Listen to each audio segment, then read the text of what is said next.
It is my pleasure to introduce Batia Stolar. She's an associate professor in the Department of English here at Lakehead and a research fellow of the Advanced Institute for Globalization and Culture. Batia received her PhD from Memorial University, and her research specializes in Canadian and American literatures, especially immigrant literature and film, with a secondary interest in visual representation, Gothic literature, and cultural studies. One of the main things we're trying to do here at the Advanced Institute as well. Her publications include numerous journal articles and book chapters in her fields, including an essay on the representation of the immigrant city and the works of Michael Ndauchi and Austin Clarke in downtown Canada, and an essay on the representation of the immigrant experience in Atamigoyan's Next of Kin in Image and Territory. She's currently researching the visual representation of the immigrant in photography, documentary, and film in 20th century Canada and the United States, and I think this is part of her ongoing research. Lecture is called Immigrant Sightings. Please join me in welcoming Batia Stolar. As Todd mentioned, this is part of my ongoing research. Basically, I'm combining my two interests, my two passions really, which is my scholarly work on immigrant narratives and my scholarly work on photography, and sort of looking at the intersections between them. This all stems from my own experience of immigration, which is vastly different from those that I read and write about in my scholarly work, which I tend to refer to as the classic immigrant narrative. It's a narrative that you're all familiar with, I'm sure. Typically, the classical narrative, immigrant narrative, provides a brief but poignant expose of the horrific political, social, and economic conditions that lead or justify individuals or groups to leave their place of birth. Departure is marked by a series of obstacles that finally culminate in the transatlantic crossing and landing in American or Canadian shores, where a series of bureaucratic obstacles and rituals await, including the inadvertent changing of one's name. So the changing of one's name by choice or tragicomic error. The whole odyssey is surprisingly a very small part in these narratives, as the narrative largely focuses on life in the New World, detailing instead the challenges and limits of acculturation. The photographic images of the immigrant experience that we are commonly introduced to in reproductions in books, exhibits, and of course the internet, privilege the moment of arrival over that of departure. The act of photographing the immigrant's arrival privileges the narrative of the nation-state over that of the immigrant's journey. The immigrant disappears as the photographic image of the immigrant emerges and is framed by someone else's gaze, by someone else's captions, by someone else's narrative. The moment that is made tangible by the photographic image remains elusive. The immigrant subject depicted therein is constantly deferred as an object of the gaze. But whose gaze constructs and frames the immigrant? Whose gaze romanticizes, scrutinizes, studies, and fetishizes the immigrant as object rather than subject of national curiosity and alterity? The intersections between experiences of immigration and practices of photography lead to more questions, some of which I hope to explore here today, or rather tonight. Specifically, I want to consider the role that photography has played in the construction of immigrant identity in the American and Canadian popular imaginaries, and in the construction and circulation of immigrant narratives. I will be focusing on the practices of photography that resulted in a body of photographic images produced in the immigrant processing station of Ellis Island and Pier 21, which were later circulated in governmental and popular publications and media. The questions I will be addressing include: whose gaze do these photographs reveal or privilege? Who is responsible for the production of these photographs, and for what purposes, and under whose command or authority were these photographs taken? How were these images used, reproduced, circulated, and for what purpose? Did the immigrants being photographed give consent? Was consent even possible given the power imbalance in the relationship between photographer, and often an assistant, and the immigrant or immigrants depicted? Who retained ownership of the photographic image? Did the immigrants being photographed receive any form of compensation, even a copy of their image of arrival upon departure from the processing center?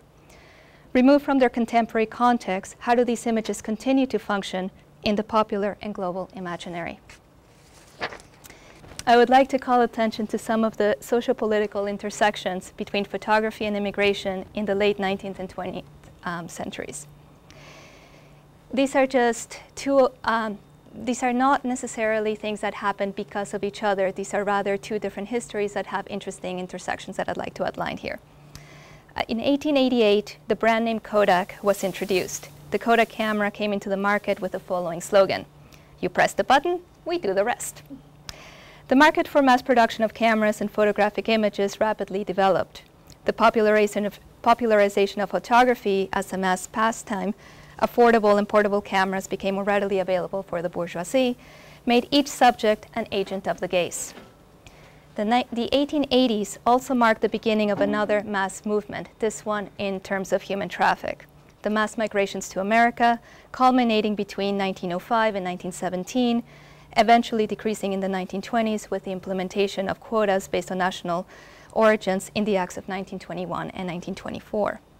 Central to late 19th century fascination with photography were issues over who and what was to be photographed, questions that were intimately linked with anxieties over the function of the photograph and the nature of photography. The photograph as a testament cast the camera into the role of social historian and witness. John Tagg, for instance, draws on the work of Michel Foucault, specifically on power relations, in The Burden of Representation, as he examines the use of photography in maintaining class hierarchies in representations of prisoners, deviants, and the poor.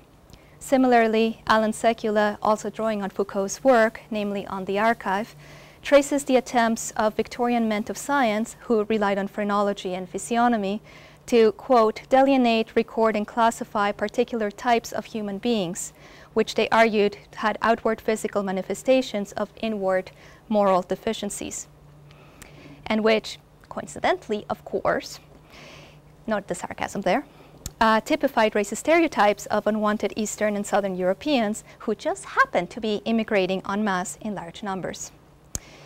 At home, the camera's gaze was directed towards the socially and politically invisible, the working class poor who were made visible from a safe distance by the critical and seemingly objective lens of the camera.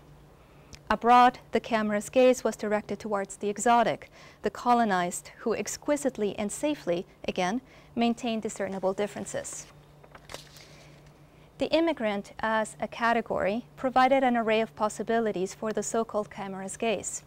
As emblems of the exotic, foreign, and other, they were nonetheless at home, and as such offered curious onlookers an opportunity to gaze, through photographic lenses or frames, at the immigrant as both poverty-stricken individual, home base, and as an exotic other whose racial difference or ethnic difference was visually discernible. Immigrants thus readily fit the mold of objects to be studied, cataloged, and typified. They became fascinating photographic subjects.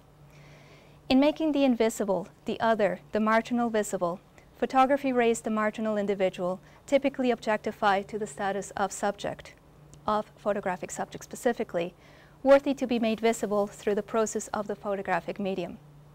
Paradoxically, the photographic subject in turn rendered an object of study and scrutiny. As the camera gaze turns individuals into subjects, the photographic image in turn objectifies them.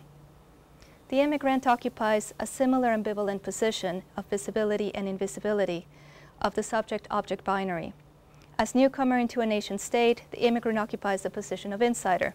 But the difference, real, perceived, discursively or legally constructed, that differentiates the immigrant from the native born further marks the immigrant as outsider.